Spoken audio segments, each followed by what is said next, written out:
Welcome to week 12.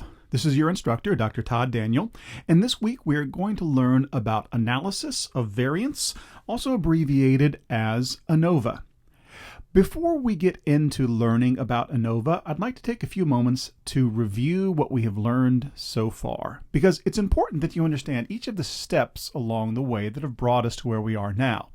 First of all, it's important that you understand that we have been taking steps along the way. These aren't just random tests that I'm teaching you about. Everything relates to everything else. So it's important that you realize we're starting with a concept and adding to it, expanding it, doing new things with it. Make sure that you have that idea in mind. So how did we get to what we're going to cover today? We started by learning how to compare a sample to a population. Now, the first test that I taught you about was called the z-test. And the z-test is the simplest form of hypothesis testing. The problem is that the z-test requires that we know the standard deviation of the population, which we almost never do. So we almost never use a z-test. But it is the simplest in understanding each of the steps. We start with a population. We draw a sample from that population. And then we do something to that sample, some kind of experiment, and we see whether the mean of the sample looks like the mean of the population. Is it representative?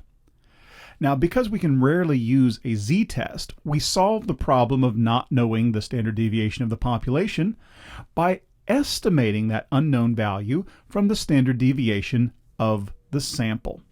So when we compare a sample to a population value, most likely the type of test that we're going to use is the one-sample t-test. One sample. We draw a single sample from a population. But sometimes we also want to compare two samples. Very often those samples are independent of each other.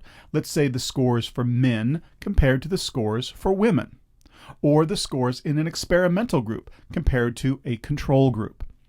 Each of those groups has a mean and a standard deviation, and we can use an independent samples t-test to compare the means of one group to the mean of another group. On the other hand, sometimes we want to use each individual as their own control group. And so we set up our research a little differently.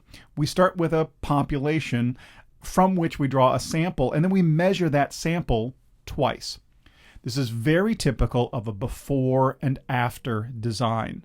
We measure you before, we give you some kind of treatment. Maybe it's a drug that's supposed to lower your blood pressure, or maybe it's education that's supposed to raise your knowledge. And then we measure you after to see if your scores have changed. So we compare before scores and after scores. Those scores aren't independent, they're all you. So we use a paired sample t-test.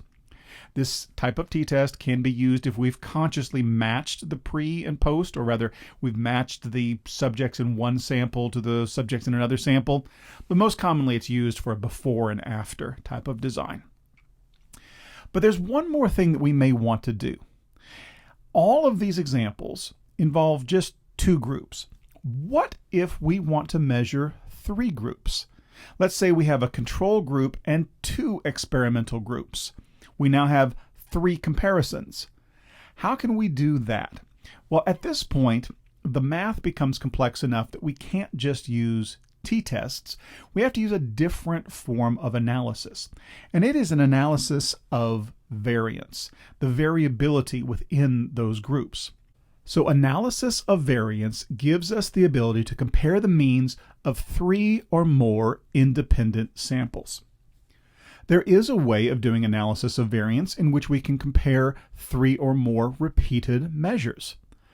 So we have a lot of variety with analysis of variance. It's all part of something which is called the general linear model. Now we're going to keep it more simple at this point and just learn about comparing three independent groups. We've learned how to compare samples to populations, two samples to each other, two samples that are really the same sample measured twice, and now we're going to learn how to compare three or more of these independent samples.